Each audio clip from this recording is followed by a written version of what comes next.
Hello mga Oragon, what's up mga Oragon, mga amigo natin mga Oragon. Nandito po tayo ngayon sa may SM Fairview. Papunta tayo ng SJDM sa San Jose del Monte, Bulacan. Punta tayo ng Qualimed Medical Center para pick upin yung billings ng ating pinapasokang opisina dito sa Makati. Ayan mga amigo, medyo matraffic dito. Nakikita nyo yung may tuloy sa taas. Yan po ay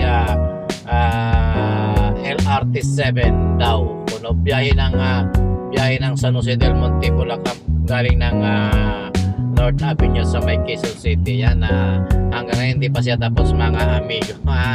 Shoutout sa mga nagtatrabaho dyan sa LRT7 na yan mga amigo. Ayan, time check po tayo mga amigo at alas 10:05 na ng umaga. Medyo matraffic at medyo mabagal yung ating pagta-travel sa araw na ito mga amigo. Kasi masyadong maraming sasakyan doon sa may dinaanan natin sa may Commonwealth Avenue. Medyo nagkabulol-bulol yung sasakyan doon. Ay, nagkabulol-bulol pala mga amigo. Ayan mga amigo, tuloy-tuloy tayo. At sana samahan nyo ako sa aking pagta-travel papunta ng Qualimed sa may San Jose del Monte, Bulacan. Lagpas lang po ito ng SM Bulacan, ng SM San Jose del Monte, Bulacan. At ito po hanggang doon po ito, medyo ang traffic po dito paputol-putol, pero napakatagal po kasi ginagawang nga po itong LRT7 na to dito sa may papunta ng Amparo, sa may Caloocan, Amparo, sa may Quezon City, Fairview. Madadaan din tayo ng Caloocan mga amigo. Ito ay medyo matraffic talaga sa area na to sa mga nakakaalam ng lugar na to, kasi kung makikita nyo yung LRT nga po na ginagawa dito sa taas hanggang ngayon hindi pa tapos. Ayan mga amigo, at maraming salamat po. Shoutout po muna sa ating mga amigong OFW, sa ating mga amigong subscriber at sa ating mga amigong silent viewers.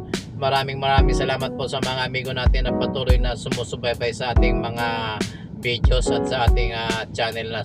At maraming salamat sa inyo mga amigo. Bahala ng Panginoon ang magbalik sa inyong kabutihan loob sa pagtulong sa mga katulad nating mga small YouTuber mga amigo at mga amiga. Ayan.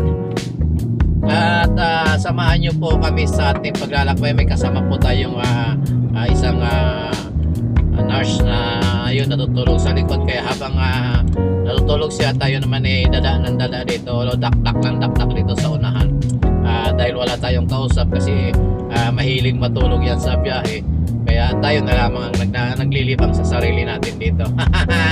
Ayan, talagang ganyan ang buhay mga amigo ng isang driver dito sa Metro Manila. Kailangan pag sa malayo ang biyahe at lilibangin mo yung sarili, dahil yung mga sakay mo at yung mga kasama mo ay natutulog sa biyahe. Ayan mga amigo, at shoutout sa inyo lahat. Maraming salamat at tuloy-tuloy po tayo, samahan nyo ako hanggang sa matapos itong video na ito ng mga amigo. Salamat po mga amigo. On the way to San Jose del Monte, Bulacan po tayo.